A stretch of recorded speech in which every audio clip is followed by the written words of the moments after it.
मी त्या सोशल मीडियावरती बघतोय माणसं तिथे आलेल्या बाया बिया हसतायत. ह्यानं तिथे काहीतरी केलं ते मी इथे पितोय. गंगा, जिसे हिंदू धर्म में मोक्षदायिनी माना जाता है, अब उस पर सवाल उठाना किसी के लिए आसान तो है नहीं, लेकिन यहाँ खुद प्रधानमंत्री नरेंद्र मोदी के करीबी माने जाने वाले राज ठाकरे ने गंगा जल को लेकर ऐसा बयान दिया कि पूरा देश हिल गया। महाराष्ट्र महानिर्वाण सेना MNS के प्रमुख राज ठाकरे ने हाल ही में पिंपरी चिंचवाड़ में अपनी पार्टी के स्थापना दिवस पर कुछ ऐसा कह दिया जिससे हिंदू आस्था पर चर्चा छिड़ गई। उन्होंने न केवल गंगा नदी की सफाई पर सवाल खड़े किए, बल्कि गंगा जल पीने और उसमें स्नान करने को भी तर्कहीन बता दिया। बस फिर क्या था, उनके इस बयान के बाद बीजेपी, शिवसेना और कांग्रेस समेत कई दलों ने उन पर निशाना साध लिया। कहीं से माफी की मांग उठी तो कहीं से तीखा पलटवार हुआ। सवाल ये है कि क्या राज ठाकरे ने जानबूझकर ऐसा बयान दिया या फिर उनके शब्दों का राजनीतिक असर समझे बिना ये विवाद खड़ा हो गया। आइए जानते हैं पूरा बवाल क्या है और इस बवाल में कौन कौन कूद पड़ा। राज ठाकरे ने अपने बयान में कहा कि उनके साथी बालानंद गांवकर हाल ही में प्रयागराज महाकुंभ से गंगा जल लेकर आए थे, लेकिन उन्होंने इसे पीने से साफ इनकार कर दिया। ठाकरे ने कहा, गंगा जल कोई क्यों पीना चाहेगा।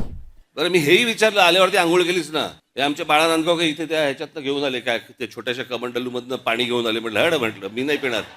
अहो मला सांगा, आता तो सोशल मीडिया आल्यापूर्वीच्या काळ ठीक होतं.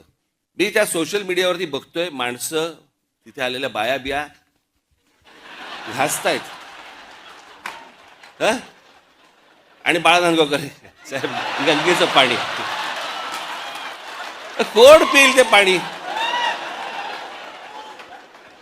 चला आत्ताच करोना गेलाय, कोणाला त्याच्याशी काही देणं घेणं नाही. 2 वर्ष झाले तोंडाला फडकी बांधून फिरले आणि तिकडे जाऊन जाऊन आंघोळ करतायत. ह्यानं तिथे काहीतरी केलं ते मी इथे पितोय. श्रद्धेला पण काय अर्थ आहे की नाही. 2 साल तक लोग मुंह पर मास्क लगाए घूम रहे थे और अब उसी नदी में जाकर डूबेंगे और अब नदी में जाकर डुबकी लगा रहे हैं। कौन उस गंगा में जाकर कूदेगा। इतना ही नहीं, उन्होंने गंगा की सफाई पर तंज कसते हुए कहा कि देश की हर नदी प्रदूषित है, लेकिन लोग इसे माँ कहते हैं, जबकि विदेशों में नदियां साफ हैं, लेकिन उसे कोई माँ नहीं कहता। एक नदी या देशामधली स्वच्छ नाहीये, एक नदी. आणि आम्ही काय नदीला माता. परदेशामध्ये आम्ही अनेकदा जातो त्यावेळेला बघतो तिकडच्या नद्या स्वच्छ नद्या. ते काय तिकडे माता बिता म्हणत नाहीत, तरी नद्या स्वच्छ. आमच्याकडे सगळं पोल्युशनचं पाणी आतमध्ये. कोणी आंघोळ करतायत, कोणी कपडे धुतायत, काय वाटेल ते चालू आहे. राजीव गांधी असल्यापासून ऐकतोय मी गंगा साफ होणार. या सगळ्या श्रद्धा अंधश्रद्धेतनं बाहेर या जरा सगळ्यातनं. ठाकरे के इस बयान के बाद राजनीतिक तूफान खड़ा हो गया। बीजेपी ने इसे हिंदू धर्म का अपमान बताया तो शिवसेना UBT ने माफी की मांग कर डाली। कांग्रेस ने इसे आस्था पर हमला बताया, लेकिन बीजेपी के लिए सबसे बड़ी दुविधा ये थी, जिस राज ठाकरे को वो हाल के वर्षों में अपने पाले में लाने की कोशिश कर रहे थे, अब वही गंगा और कुंभ पर सवाल खड़े कर रहे हैं। बीजेपी नेता तुषार भोसले ने राज ठाकरे पर तंज कसते हुए कहा कि अगर आप गंगा जल पी नहीं सकते तो कम से कम अपने माथे से लगा लीजिए। वहीं बीजेपी विधायक नितेश राणे ने ठाकरे को जमकर घेरा। उन्होंने कहा, राज ठाकरे को पता ही नहीं कि मोदी सरकार गंगा को स्वच्छ करने के लिए कितने सारे प्रयास कर रही है। हिंदू धर्म का अपमान करने का अधिकार किसी को नहीं है। मैं खुद महाकुंभ गया था, अपनी माँ के साथ गया था, लेकिन मुझे तो कोई नुकसान नहीं हुआ, ना ही मेरी माँ को हुआ। राणे ने सवाल उठाया कि ठाकरे हमेशा हिंदू आस्थाओं पर ही सवाल क्यों उठाते हैं। उन्होंने कहा कि बकरीद पर सवाल क्यों नहीं उठाते वे। उन्होंने ये भी कहा कि बकरीद पर कभी उन्होंने सवाल क्यों नहीं उठाया, बल्कि बकरीद के दिन तो भारी मात्रा में खून की नदियां बहाई जाती हैं, लेकिन इस पर कभी कोई कुछ नहीं कहता। आपल्या हिंदू धर्माला वाकड्या नजरेने पाहणार, कोणत्या महाकुंभ वर काहीतरी टीका टिप्पणी करणार, कोणाला तिथून अचानक खाज यायला लागणार. बाकीचं पाणी घेताना खाज येत नाही लाडफेड, ते 7:30 नंतरचं पाणी चालतं. फक्त आमच्या गंगाजलवरच प्रॉब्लेम. मी जाऊन आलेलो माझ्या आई बरोबर, त्या दिवसापासून ते आतापर्यंत मला काही त्रास झाला नाही, मला काय विषय झाला. एवढ्या मोठ्या करोड लोक ते आमच्या महाकुंभला गेले, गंगा स्नान केले, पण फक्त आमच्या हिंदू धर्माची बदनामी करायची, हिंदू धर्माला वाकड्या नजरेने पाहायचं, हा एक कलमी कार्यक्रम। शिवसेना UBT के नेता आनंद दुबे ने कहा कि राज ठाकरे का बयान करोड़ों हिंदू भावनाओं को आहत करने वाला है। उन्होंने कहा कि महाकुंभ में करीब 60 करोड़ लोगों ने डुबकी लगाई, लेकिन राज ठाकरे कहते हैं कि पानी गंदा है, पानी पीने लायक नहीं। बीजेपी को भी पूछना चाहिए कि उनके करीबी राज ठाकरे हिंदू आस्थाओं पर ही सवाल क्यों खड़े करते हैं।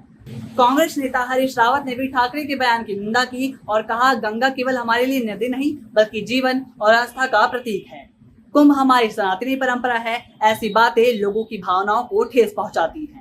आपको बता दें कि जब महाकुंभ के दौरान गंगा की स्वच्छता पर सवाल खड़े हुए तो योगी आदित्यनाथ ने कहा था कि प्रयागराज का संगम का पानी आचमन के योग्य है और स्नान करने के लिए भी उपयुक्त है। उन्होंने कहा था कि गंगा की सफाई के लिए केंद्र और राज्य सरकार पूरी तरह से प्रतिबद्ध है। वह दो स्तर पर जांची जाती है, एक तो बीओडी स्तर पर बायोलॉजिकल ऑक्सीजन डिमांड के रूप में और दूसरा डीओ के रूप में डिजॉल्व ऑक्सीजन के रूप में।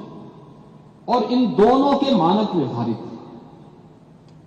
के मानक निर्धारित हैं, जिसमें बीओडी 3 या उससे कम होना चाहिए और डीओ जो डिजॉल्व ऑक्सीजन की मात्रा है वो 5 से अधिक होनी चाहिए। जल में स्नान करने के लिए जल की जो मात्रा होती है उसमें ये मात्रा इस रूप में होनी चाहिए। और मुझे बताते हुए यहां पर मैं आपको बताना चाहता हूं कि उत्तर प्रदेश जो पॉल्यूशन कंट्रोल बोर्ड है वो लगातार वहां पे जल की मॉनिटरिंग करता है, उसकी गुणवत्ता को बनाए रखने के लिए कार्य कर रहा है। और आज की जो उनकी रिपोर्ट है संगम की, कि संगम और उसके आगे पीछे जो बीओडी है वो 3 या उससे कम है और डिजॉल्व ऑक्सीजन की मात्रा ये 8 और 9 से अधिक पाई जा रही है। यानी संगम का जल स्नान करने लायक भी है और आचमन करने लायक भी है। जो लोग इसका दुष्प्रचार कर रहे हैं वो उन सबको इस बात को देखना चाहिए। हालांकि इस मुद्दे को और तूल तब मिला जब केंद्रीय प्रदूषण नियंत्रण बोर्ड सीपीसीबी की रिपोर्ट सामने आई, जिसमें प्रयागराज के गंगा के पानी में फैकल कैलिफॉर्म बैक्टीरिया की अधिक मात्रा पाई गई। यानी कि गंगा का पानी नहाने तो क्या पीने के योग्य भी नहीं था। लेकिन राज्य सरकार ने इन सभी दावों को खारिज कर दिया। बीजेपी को अब ये समझ नहीं आ रहा कि वे अपने करीबी राज ठाकरे के बयान का बचाव करें या हिंदू आस्थाओं की रक्षा के लिए उन पर हमला करें। शिवसेना यूबीटी और कांग्रेस को एक मौका मिल गया कि जिससे वो बीजेपी और राज ठाकरे दोनों को घेर सके। राज ठाकरे ने तो आग लगा दी, लेकिन ये आग कब तक जलती रहेगी और ये देखना दिलचस्प होगा।